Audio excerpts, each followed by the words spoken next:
समय पर ब्याज समेत लौटाना चाहिए। इन शिव गणों को मैं स्वयं कारागार लेके जाऊंगी। शिव भक्तों को आप कारागृह में भले ही डलवा दो, पर उनके मन से शिव को बाहर कैसे निकालोगे? मैं तुम्हें उस कपालिक की पूजा करने से नहीं रोकूंगा, परंतु बदले में तुम्हें अपनी भक्ति का प्रमाण देना होगा। ये मिट्टी के शिवलिंग जो तुम सबने बनाए हैं, मैं इन पर जल की धारा प्रवाहित करूंगा, और यदि इनमें से एक भी शेष रहा तो मैं सबको मुक्त कर दूंगा। परंतु यदि ये शिवलिंग बह गए तो तुम्हें सदैव के लिए शिव की भक्ति छोड़नी होगी, या फिर आजीवन कारागार में अपनी मृत्यु की प्रतीक्षा करनी होगी।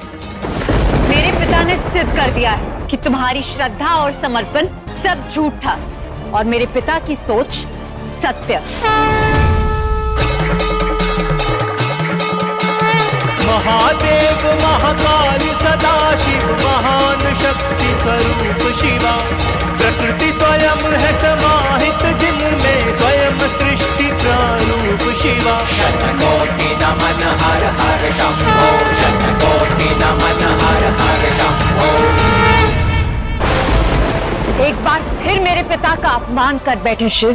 बचपन से युवा होते तक इस त्रिशूल को उठाने का प्रयत्न करती रही कि एक दिन तुम्हारे समान शक्तिशाली होकर तुम्हारा सामना करूंगी। अब सबसे पहले अपने पिता का प्रतिशोध लूंगी, और उसके बाद शत्रुता के इस उपहार, इस शिवलिंग का स्वयं विसर्जन करेगी ये दाक्षायणी।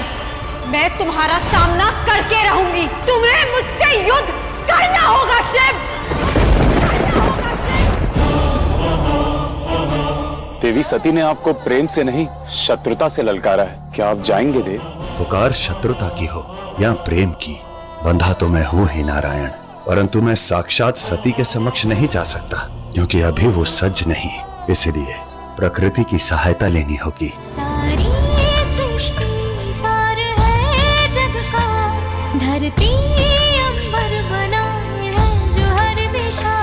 शिव और शक्ति है साथ में जो सदा, ये प्रेम ज्योति जलाए मन में सर्वदा जगा।